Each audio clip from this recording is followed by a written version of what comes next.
am Dr. Guruprasad Hosurkar, Additional Director in Neurology, Fortis Hospital, BG Road. Let us speak about stroke today. What is stroke? Stroke is nothing but acute neurological syndrome because of the vascular injury, either in the form of ischemic injury, where there is a blockage of a vessel to a certain area of the brain, or sudden hemorrhage due to a rupture of a vessel. 85% of stroke happen because of ischemic stroke. Ischemic stroke can be either because of the anterior circulation, where the branches of the vessels supply the top part of the brain, and posterior circulation means the inferior part of the brain, that is the lower part of the brain, including brainstem, cerebellum.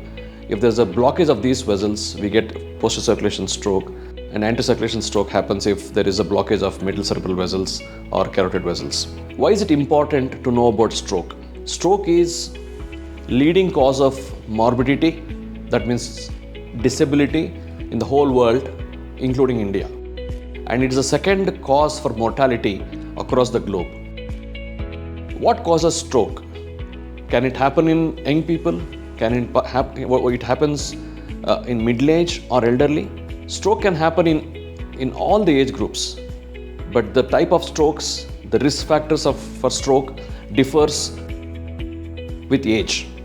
Commonly, when we speak about stroke, usually the stroke happens in elderly people. But over the last 2 or 3 decades, the prevalence and incidence of stroke is happening in younger people in 40s and 50s. That is because, if you're speaking specifically of India, the prevalence of diabetes, hypertension has increased manifold. And as we understand, for all the vascular complications, including stroke, the major risk factors are essential hypertension, diabetes, dyslipidemia, smoking, excess alcoholism, lifestyle, dietary habits. So all that risk factors lead to increased atherosclerosis and leading to strokes. And especially when we speak about hemorrhagic stroke, hypertension is the single important risk factor leading to hemorrhagic stroke. So control of all these risk factors becomes very essential. So this is seen more with middle-aged or common or elderly. When we talk about specific populations like children or pregnant women, there are different risk factors. So when we talk about pregnant women, especially in Indian scenario, iron deficiency anemia becomes a very important risk factor for stroke in women in second decade or third decade. That can lead to a type of stroke what we call venous sinus thrombosis, and the approach and treatment slightly different than what we generally do for the common type of strokes. But one has to be aware of this. And also there are other risk factors which can lead to strokes in women, like pregnancy-related hypertension or diabetes can also sometimes increase the risk of hemorrhagic strokes in pregnant women. There's also increased clotting factor risk in women. When there is a recurrent events like that, we need to investigate accordingly and then prevent them to happen to encounter a stroke again. Speaking about children, the risk factors in children having strokes are a little different.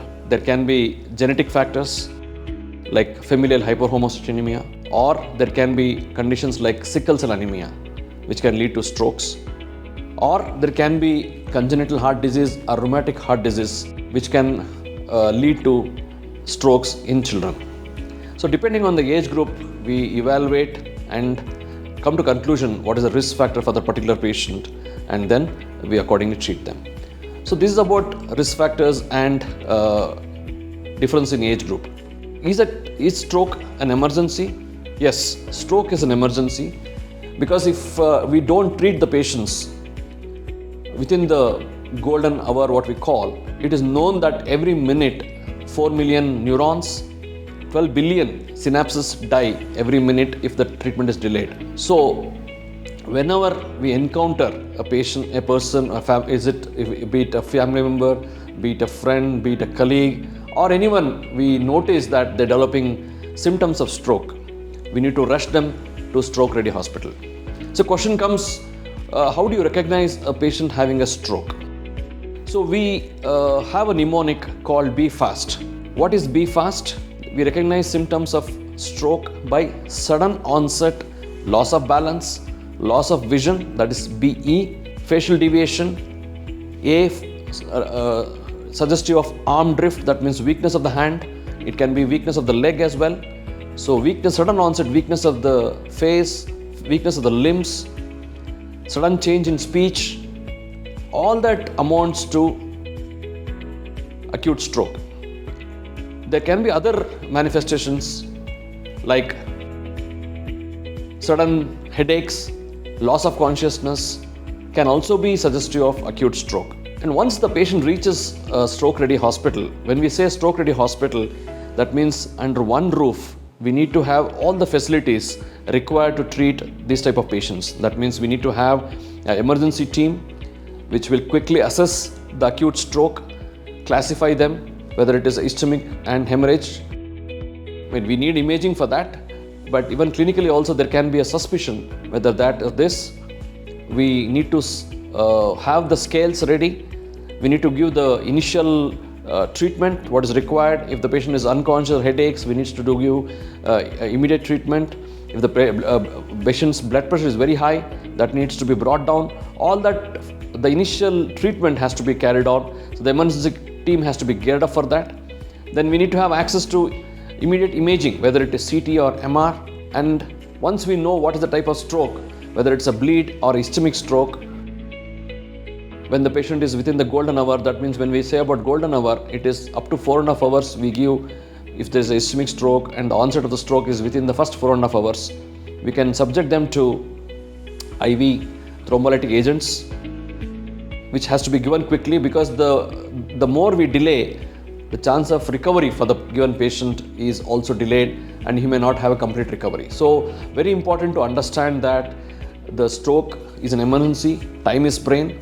We need to expedite every step. So the hospitals who are stroke ready hospitals are geared up for this type of thing. So what we measure is needle, door to needle. So we do it everything very quickly so that patient gets the treatment quickly, and then we can expect good recovery. So once this is done, if the patient is not eligible for this type of thrombolytic agents, we can also look at whether we can take these patients to cath lab. We do a quick angiogram, and if there is a major artery occlusion, we can use devices to open these vessels and restore the circulation, and that in turn saves a lot of tissue being damaged, and then patients can recover. So once this is done, these patients are managed in ICU, closely monitored for blood pressure fluctuations, blood sugar control, conscious level are looked at, deficits are looked at.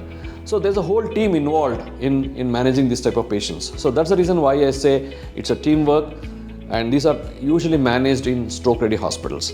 And then rehabilitation becomes very, very vital. That means once these patients start making recovery, once the acute phase is done, then the physiotherapist, occupational therapist, speech therapist, swallowing therapist, they all come together to mobilize these patients, give a required exercises depending on the patient's deficits, whether they have paralysis on one side, they have difficulty in speaking, they have difficulty in swallowing, all that is looked at, and then they subjected them comprehensive rehabilitation measures. And that's when you can have a better recovery. Question is, will we be able to prevent stroke? Yes, as I mentioned earlier, managing risk factors, vascular risk factors, be it control of diabetes, be it control of hypertension, taking care of the cholesterol, avoiding smoking, avoiding alcohol intake, taking care of stress, and more important also these days is that compromise on our sleep and quality of sleep. Number of hours of sleep, the timing of sleep is compromised because of the nature of work we do.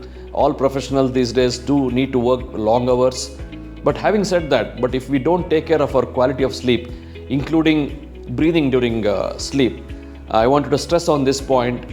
Someone who is obese, someone who has risk factors like hypertension, takes a lot of alcohol, they have higher risk of having what is called sleep disorder breathing or obstructive sleep apnea.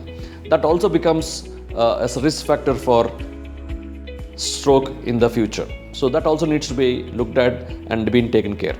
Regular exercises, at least half an hour of good regular physical activity, whatever the form of, like brisk walking, running, cycling, swimming, or playing some game, at least 5 days a week of regular exercises definitely helps in a long way in maintaining good lifestyle and preventing strokes.